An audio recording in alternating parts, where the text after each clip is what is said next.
아까 그 토론 때 잠시 인사드렸었는데요. 우선 이런 국제 학술 대회에 발표 기회를 주신 우리 정병모 교수님께 감사를 드리고요. 영월군에도 감사를 드립니다. 제가 발표해드릴 주제는 조선 후기 요지연도의 서사와 상징입니다. 사실 요지연도는 중국의 서왕모 신화에서부터 바탕을 이루고 있는데요. 굉장히 복잡하더라고요. 그래서 이게 어떻게 민화로 우리의 궁중회화에서 민화로까지 전개되고 있는가를 살펴보려면 뭐 기승전결 한 4부 정도가 친다면은 이건 기에 해당하는 부분입니다. 이제 일부에 해당하는 부분인데 주로 제가 실은 이번 발표에서는 문헌 조사를 좀 많이 치중을 했습니다. 그래서 몇 가지 이제 새로 밝혀지거나 또는 강조해야 될 부분들이 있습니다. 그래서 보다 이제 본격적으로 양식적인 문제라든가 요지연도에 나타나는 인물, 도상에 대해서 재밌는 부분들이 많은데 거기까지는 미치지 못했습니다. 그리고 이제 나중에 토론 때도 윤열수 관장님께서 지적을 해주시겠지만 민화로 확산되는 그 부분에 대해서도 이번에는 전개되지 못하는 그런 상황이고요. 우선 일부만 가지고도 이렇게 좀 복잡하다는 것을 말씀을 드립니다. 그래서 총 목차를 보시면 4개의 카테고리로 나누어서 발표를 해드리겠습니다. 로마자 1은 서론격이고요. 로마자 2는 서왕모 이미지의 변천 과정을 최대한 간략하게 정리해 보려고 했으나 여전히 좀 이렇게 복잡한 부분이 있습니다. 3장은 요지연도의 서사의 성립과 도상의 전개, 그리고 4장은 조선 후기 요지연도의 제작 배경과 상징 의미 순으로 발표를 진행하겠습니다. 지금 나오는 이 그림은 경기도 박물관 소장 요지연도입니다. 남아있는 요지연도 중에서 가장 어떻게 보면 채색이 안정되고 차분한 느낌이 드는 작품이고요. 이 그림이 경기도 박물관에 소장되어 있기 때문에 정병모 교수님이 이걸 발표해 보는 게 어떻겠느냐라고 제안을 해주셨고, 저도 이 기회에 요지연도를 공부하는 계기가 됐습니다. 요지연도는 일단 서왕모가 사는 곤륜산 요지에서 열린 연회 장면을 그린 그림이라고 정의할 수 있고요. 이 연회 장면과 함께 왼편에 잔치에 초대받아 오고 있는 여러 신선의 모습이 그려져 있습니다. 그리고 이 조선시대 요지연도는 중국의 요지 성경도나 반도해도, 해상 군선도의 영향을 받아 그려진 것으로 알려져 있습니다. 이런 것들은 다 선학들이 연구해 놓은 업적이고요. 지금 보시는 그림은 곽분양 행락도의 부분입니다. 부분도인데 국립민속박물관 소장품이고요. 이런 곽분양 행락도라든가 또 이 그림은 서울역사박물관 소장의 백자도 6폭 병풍의 부분인데요. 이런 백자도 그리고 이 그림은 이제 삼성미술관 소장 십장생 십척 병풍입니다.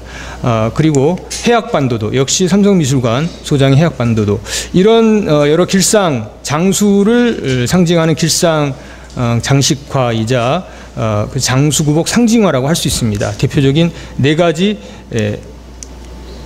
장수 상징이라 할 수 있는데요. 지금 보시다시피 인물이 있고 없고가 일단 중요한 판가름의 요소가 됩니다. 그래서 지금 보시다시피 십장생도와 해악반도도 이 두 그림에는 인물이 나타나지 않습니다. 아래 요지연도에는 인물이 많이 나타납니다. 그런데 이런 차이점에도 불구하고 오른쪽에 보시다시피 반도라고 하는 복숭아가 공통적으로 나타나고 있습니다. 이게 어떤 관념이 공통되는 관념이 있음을 짐작해 볼 수 있습니다. 곽분양 행락도하고 백자도는 두 개가 연관성이 있는 그림이죠.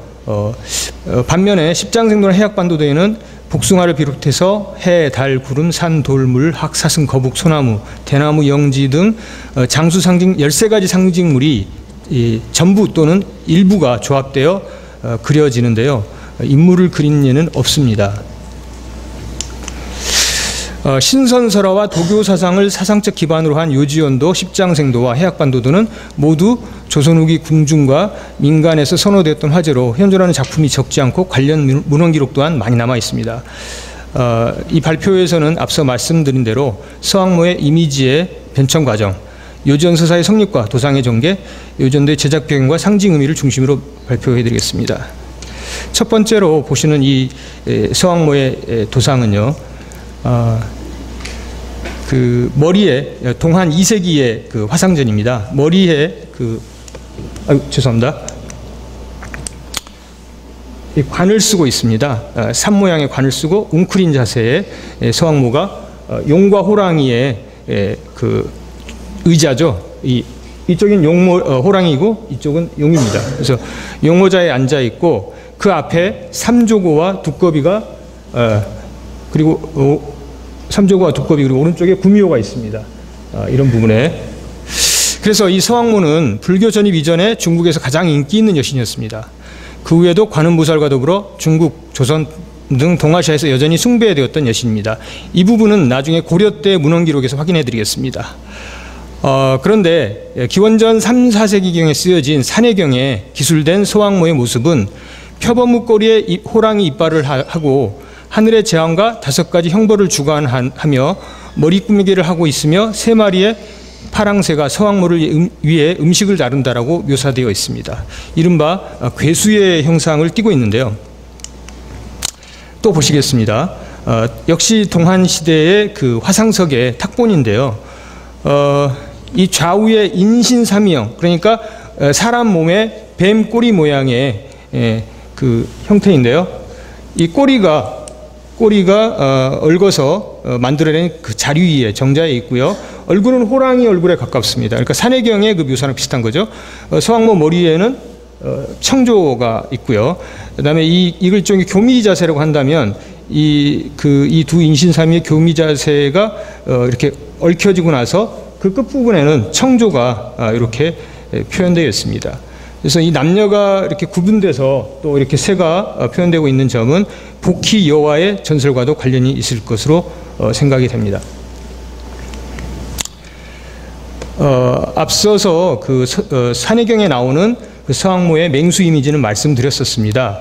그런데 이 맹수의 이미지가 반인 원시적 이미지가 후세로 갈수록 점점 인간 여성의 모습으로 변모합니다. 이것은 이제 그 주나라 모광의 여행 기록인 목천자전에서입니다.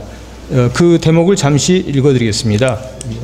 길일인 갑자일에 천자가 서왕모를 방문하였다. 흰 규옥과 검은 벼곡을 쥐고 서왕모를 만났다. 수놓은 비단띠 100필과 띠 300필을 주었는데 서왕모는 2번 절하고 받았다. 을축일에 천자가 요지 호숫가에서 서왕모를 위해 잔치를 벌였는데 서왕모는 천자를 위해 노래를 불렀다. 하늘에 떠있는 흰 구름 산골짜기에서 나오고 길은 아득한데 산과 물이 가로막고 있네. 청컨대 그대 죽지 마시어 다시 오시길 바랍니다.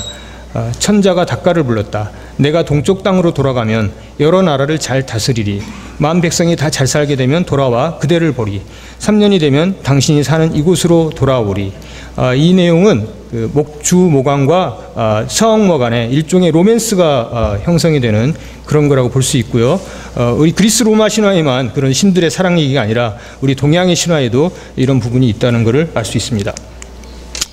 주나라 모광이 서쪽으로 여행 간 모습을 그린 이 팔준마라고 그러죠.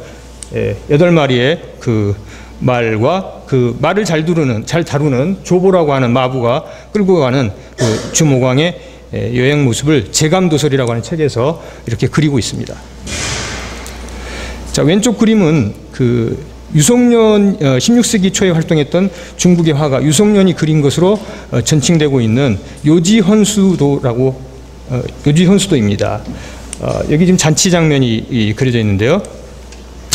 이 주로 세로로 긴 축의 그림에 중앙에 그 화려한 무대가 있고요. 여기에 서왕모와 주모광이 여러 시녀들에 둘러싸여 있습니다. 그리고 화면 아래에는 앞서 보여드렸던 그 팔준마, 마차, 이런 주모광의 수행원들의 모습이 그려져 있습니다. 이때 와서는 이제 서왕모의 이미지는 완전히 우아한 여왕으로 변신해 있는 상황이죠.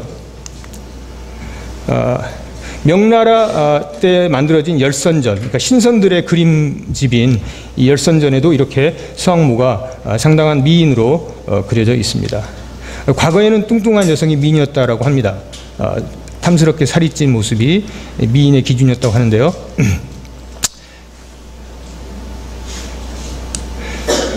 춘추 전국 시대부터 사람들은 이 서왕모라고 하는 이 왕모라는 낱말을 받아들일 때 산해경에 기록된 괴인 괴신이 원래 서방 왕모였다고 여겼습니다. 그래서 주모광이 서쪽을 돌아다닐 때 서왕모를 만났다는 것은 사실 민간 전설이었는데요. 누군가 이것에 근거하여 역사소설 목천자전을 적어 놓았습니다. 목천자전이 마치 사서처럼 보이지만 실은 소설적인 신화라고 할 수 있습니다.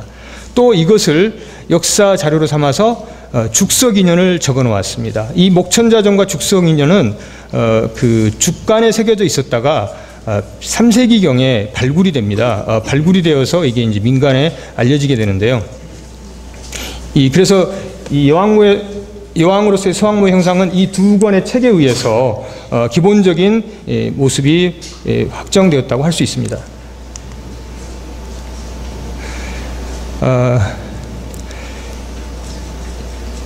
이제 육조 시대 사람이 쓴 그 한무고사라든가 한무제 내전에 이르면 서왕모는 이제 선인이 됩니다.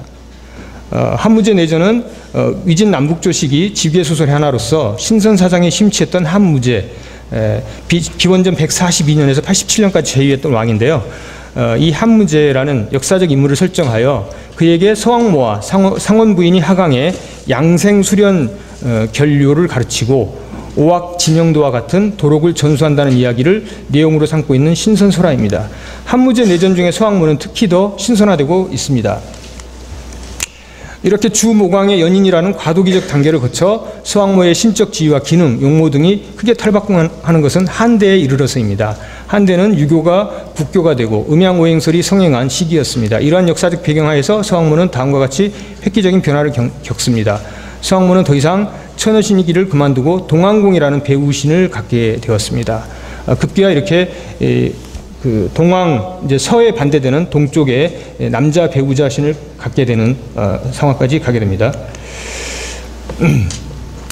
그리고 당나라 때는요, 이 당나라의 그 국교가 도교가 됩니다. 그래서 당대에는 여기저기 부분적으로 나타나는 서왕모에 관한 언급들이 용성 집선록이라는 책에 집대성됩니다. 이 책은 두강정이라고 하는 사람이 지은 것인데요. 여기 이 책에 36명에 달하는 여신과 여선들의 전기가 실려 있고요. 서왕모는 두 번째로 등장하고 있습니다. 여기서 서왕모는 금모원군이라는 이름으로 소개되었고 첫머리에 귀선금모, 서왕모 등의 별칭도 가지고 있다고 기록되어 있습니다. 이후 서왕모의 거처와 외관, 황제와의 만남, 주모광의 방문, 동왕공과의 관계, 한무제 방문, 왕모의 선도를 훔쳤다는 동방사계 이야기에 이르기까지 이 서왕모에 관한 모든 이야기들이 망라되어 있습니다. 그 용선 집선록에 나오는 서왕모의 궁궐 모습입니다. 몇 개만 살펴보시면요. 12층에 옥으로 된 누각이 있으며 빛나는 벽옥에 9층 현대와 자주색, 비치색, 붉은색의 방들이 있다. 굉장히 화려한 모습이고요. 왼쪽에는 요지, 오른쪽에는 약수가 있고 취수가 있고 그 산 아래에는 만길의 약수가 9겹으로 출렁여 세 깃털로 된 바퀴가 달린 날아다니는 차가 아니면 건너 이르지를 못한다. 예. 그리고 이 아래는 또 기가 막힌 또 나열이 되어 있습니다. 머리에 승이란 장신구를 꽂았고 허리띠에는 상서로운 장식품들을 달았다. 왼쪽에는 선녀를, 오른쪽에는 우동을 거느렸다. 또한 이하에서 말하기를 서왕모는 헝클어진 머리에 머리장식 승란을 꽂았으며 호랑이 이빨에 휘파람을 잘 분다고 하였는데 이는 서왕모의 사자인 금방백호신의 형상이지 서왕모 자신의 모습은 아니다. 이 귀절이 좀 그 산해경에서 나왔던 서왕모의 형상을 완전히 부정하고 있습니다. 그러니까 호랑이 이빨과 같은 맹수의 모습은 서왕모의 사자의 모습이다라고 이제 완전히 바꾸고 있는 거죠. 기술을 바꿔버리고 있습니다. 이거는 이제 민간에서 모셔지고 있는 중국에서의 서왕모 숭배와 관련된 도상들인데요. 여기서 당대 서왕모는 현재 우리가 요지연도에서 확인할 수 있는 선녀를 거느린 우아한 여선의 모습으로 완전히 바뀌었음을 알 수 있고요. 산해경의 이미지가 완전히 여선의 종이라고 할 만큼 자림하게 된 것을 알 수 있습니다. 청대에 이르기까지 그 서왕모의 도상은 상류층에서나 민간에서나 여전히 인기 있는 여신으로서 지위를 유지하고 있었습니다. 서왕모는 왕실 귀족 계층에서는 그녀의 호화로운 생일잔치를 묘사한 도상으로 양식화되어 유행할 정도로 부귀영화의 화신으로서 이미지를 갖게 되었고요. 일반 백성들로부터는 그들의 소박한 기원을 들어주는 친근한 여신, 왕모낭랑으로 길이 기억되었던 것입니다. 이런 그 서왕모 신상 앞에서 향을 피우고 자기네들의 기원을 비는 풍습이 그 대만이라든가 중국에 아직도 있는 것으로 알고 있습니다.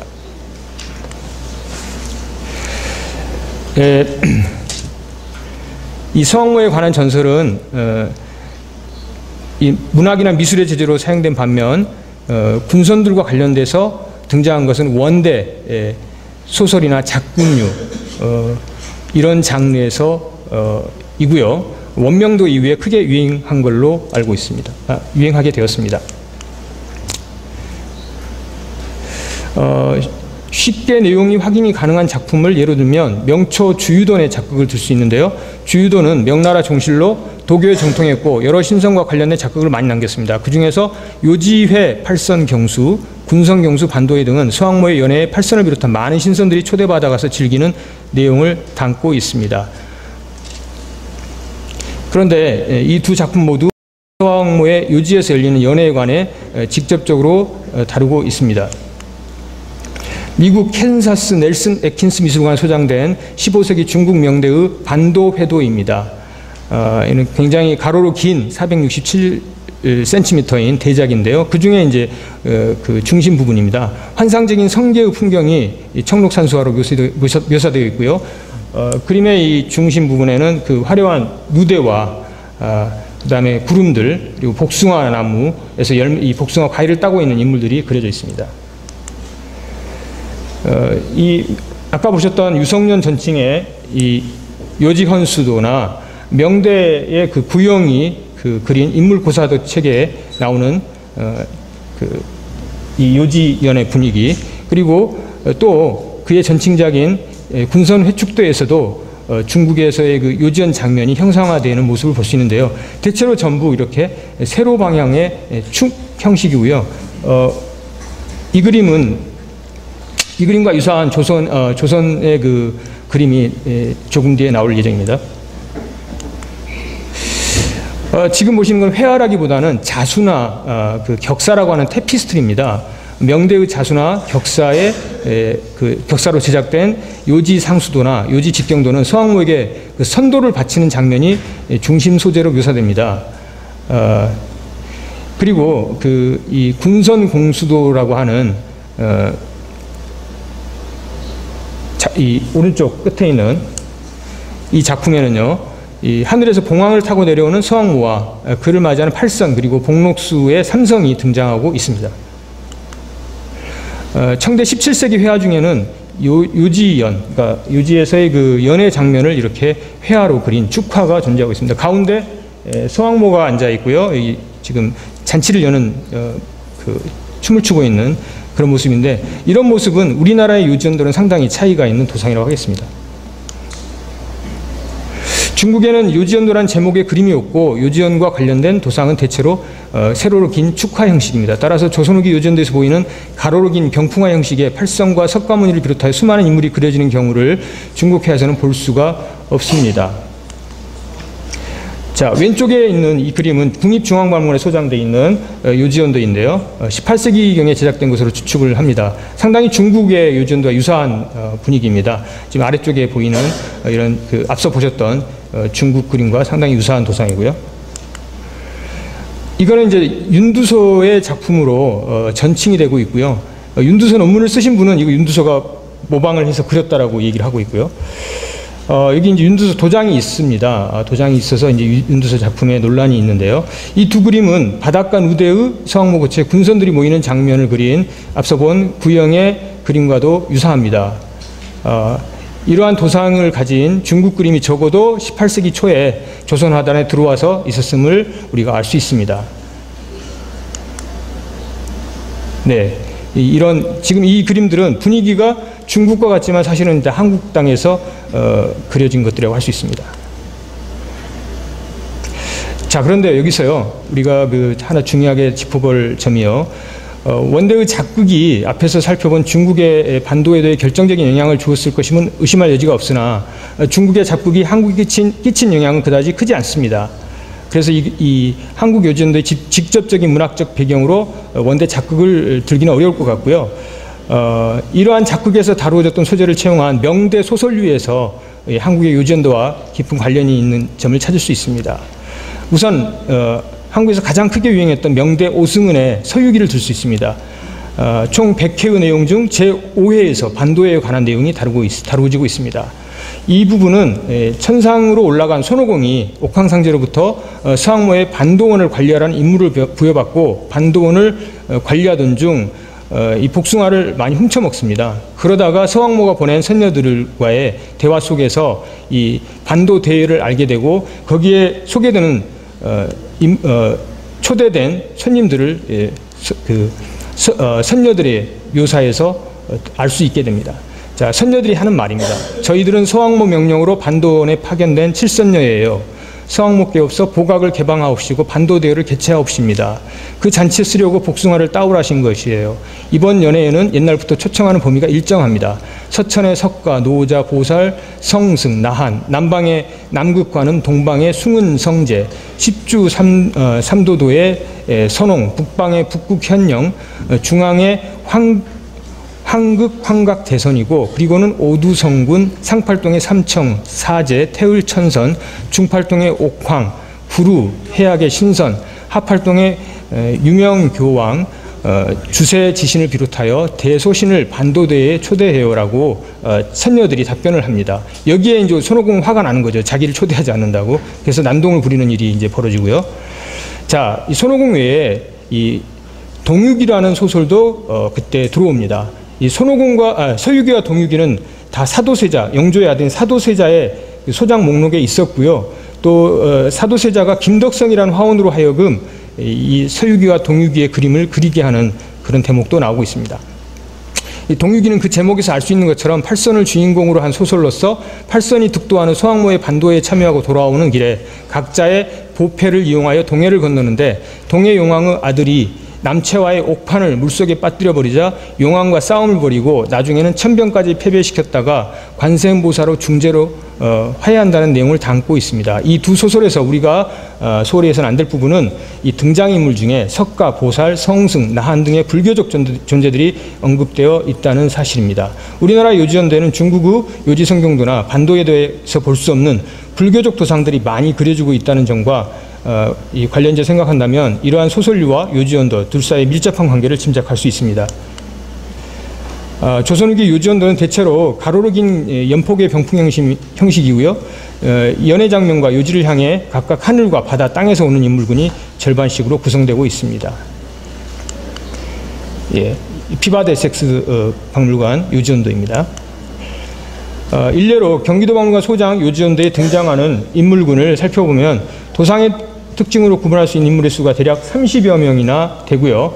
이 개인 소장, 지난번 가나에 전시됐던 이 요지연도에는 선동, 선녀를 포함하여 105명의 신선들이 등장하고 있습니다. 이상에서 보았듯이 조선시대 요지연도는 서왕모가 주나라 모광을 초대하여 연회를 베풀고 여기에 초대받은 불보살과 군선들이 바다를 건너오는 모습을 그린 그림을 알 수 있습니다.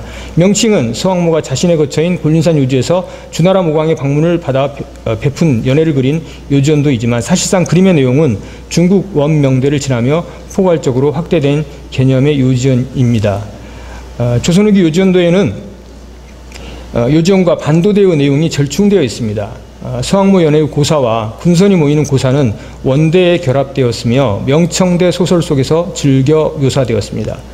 즉 요지연과 반도대에는 명대를 지나며 의미가 혼용되어 같은 의미로 쓰이는 경우가 많았습니다. 조선시대 서왕모의 연회와 관련된 그림에 절충적인 개념이 반영된 것은 명청대 소설의 유익과 함께 자연스럽게 형성된 것입니다. 중국에서는 연회에 초점을 둔 요지연도라는 제목의 그림을 찾기 어려우며 요지헌수도, 군선해축수도처럼 연회보다는 서왕모에 대한 축수를 강조한 제목의 그림들이 많습니다. 그림의 내용도 서왕모를 배하라는 주모강, 하늘로부터 강림하는 서왕모를 맞이하는 신선들, 서왕모에게 헌수하는 불보살과 분선 등 서왕모에 대한 축수 행위에 초점이 모아져 있습니다. 아울러 신비로운 곤륜산의 경관도 비중 있게 다루어지는 것이 보통입니다. 요지연이라는 주제와 기본적인 도상은 중국에서 빌려온 것이지만 조선시대 화가들은 이를 한국인의 기호를 살려 응용하였습니다. 서왕모가 이야기의 중심인 만큼 궁극적으로 장수와 기복의 의미를 담은 점은 양국이 공통적이지만 제재의 선택과 화면 구성에 있어서만은 많은 차이를 보입니다. 조선시대 요지연도는 육지의 연회 장면과 불보살 및 군선들이 도해하는 바다 장면으로 양분하는 형식으로 거듭났습니다. 이 아무 관계없는 듯한 두 가지 주제의 그림을 붙여놓은 느낌이 들 정도로 이 연회 장면과 해상 군선 장면은 독립적인 것이 특징입니다. 중국 영락궁에 있는 순양전 벽화의 해상 군선 모습인데요. 이런 해상 군선이나 파상 군도의 도상적 원형으로 보이는 팔선 과해도입니다. 원명대에 유행한 작극에서 종미권, 여동빈, 이철계, 조국구, 서선홍, 남채와 장과로, 한상자를 팔선으로 흔히 다루었고요. 이 팔선 과해도의 영락궁 이 그림이 아주 대표적인 그림으로 얘기되고 있습니다. 이러한 팔선이 어느 시대의 인물인지 설이 분분하지만요. 이들의 일생 행적에 대해서는 민간에서 끊임없이 개조하고 가공되면서 정형화되었습니다. 민간에 회자되며 남녀도소 각계각층의 신분을 상징하게 된 팔선에는 그만큼 당시 사람들의 장생불사에 대한 염원이 함축되어 있는 것입니다. 지금 아래 그림은 최근에 고종이 독일인에게 하사했다가 다시 국내로 유입되어서 경매에 6억에 낙찰되어서 화제가 됐던 궁중 해상 군선도입니다. 마지막으로 제작 배경과 상징 의미에 대해서 문헌을 배경으로 말씀드리겠습니다. 먼저 이 우리나라 문헌 기록, 한국 고전 번역원 DB에 들어가면 수백 건이 나옵니다. 그래서 우선 그 최치원의 문집인 개원필경에서부터 나오는데요. 최치원은 생일 선물을 바치면서 올리는 장문에서 요지연과 서왕모를 떠올리고 있습니다. 그리고 고려의 최유선은 어원선도라고 하는 이 제목부터가 궁중의 복숭아라고 하는 이 시를 통해서 궁궐 안에서 핀 복숭아를 요지의 복숭아로 비유하면서 임금의 장수를 축원하였습니다. 이외에도 이인노, 이규보, 박동순, 서거정, 진화, 이백순, 이재현,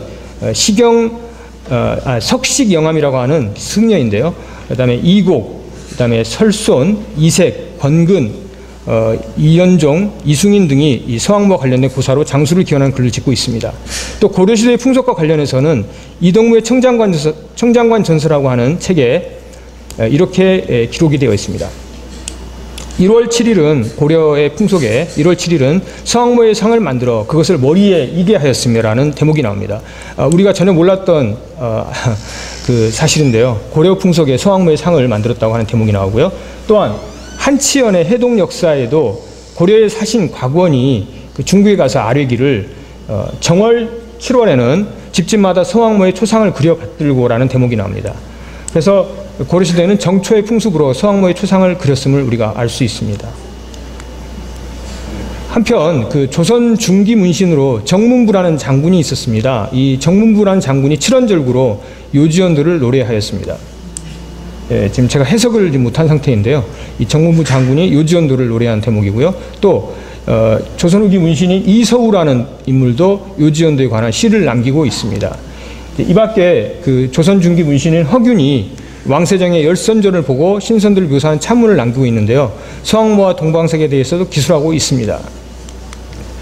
특히 18세기 초 숙종은 요지연으로 글을 지어서 열성어제에 실려 있는데요. 이 낭원의 하늘 광활하고 요지의 땅 드넓다 이렇게 하면서 대체로 조선시대 요지연도와 일치하는 묘사를 볼 수 있습니다. 이 밖에도 조선왕조 실록의 기록에는 이 대왕대비 또 왕후, 왕세자빈의 죽음을 애도하는 만사에서 이 서왕모와 요지연을 언급하는 사례가 보이고요.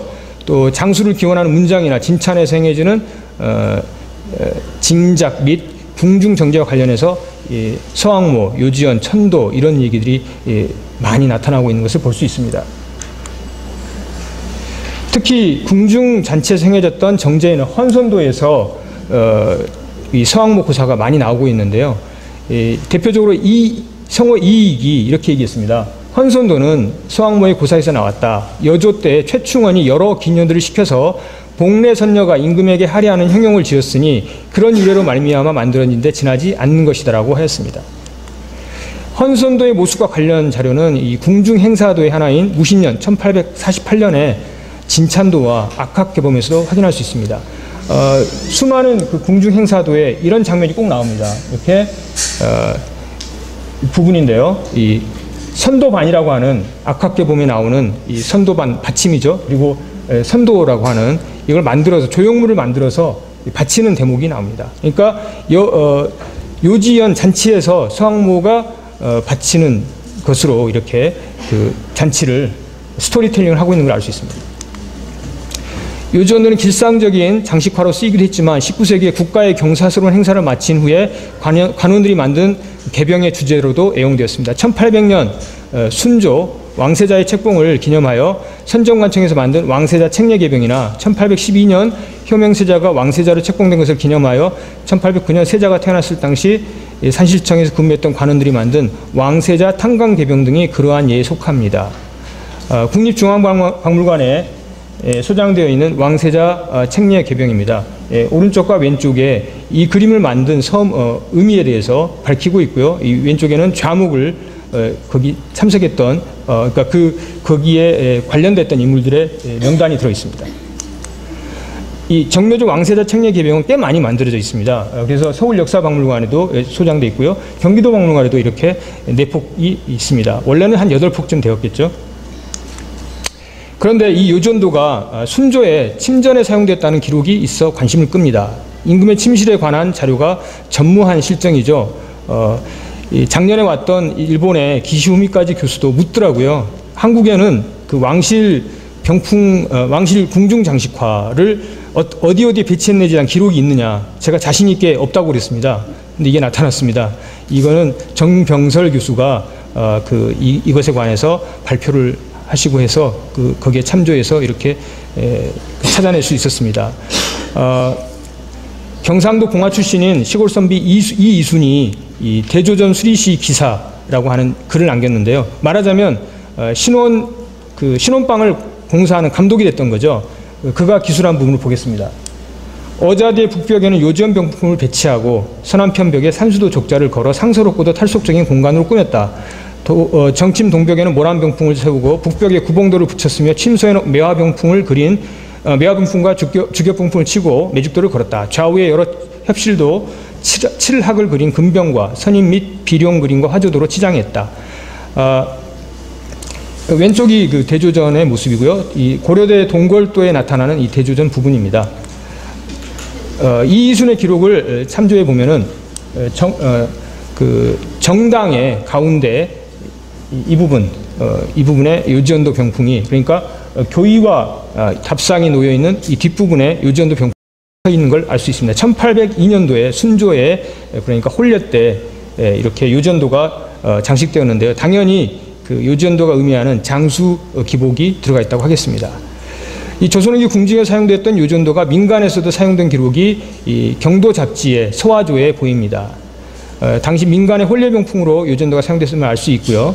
또 한상거사가 지은 한양가에도 아래와 같이 기록이 되어 있습니다. 광통교 아래 각색 그림 걸렸구나라고 하면서 백자도, 요지연, 곽분양 행락도, 경직도, 소상팔경 등등 그 다음에 해학반도, 십장생 그리고 아까 발표하셨던 구운몽 이런 얘기까지 다 나와 있습니다. 이상에서 살펴보았듯이 중국의 신화와 전설에서 기원한 서왕모와 요지연을 비롯하여 많은 신선의 이야기를 담고 있는 요지연도는 조선시대의 사대부 문인과 궁중에서뿐만 아니라 민간에서도 선호하는 장수 상징 길상화였습니다. 특히 조선 후기 궁중에서는 왕의 침전을 장식할 정도로 중요한 화목이었으며 궁중의 진찬에서는 서왕모와 요지연의 고사를 담은 궁중무용인 헌선도가 빠짐없이 연행되었는데 이를 통해 장수와 만수, 무광을 기원하였습니다. 서왕모의 요지연 고사를 음악과 무용, 미술을 결합하여 입체적인 방법으로 그 염원을 상징화했다고 하겠습니다. 요지연도는 바로 그러한 장생불사의 의식을 반영하는 회화적 상징물이라고 하겠습니다. 네, 이상으로 발표를 마치겠습니다. 감사합니다.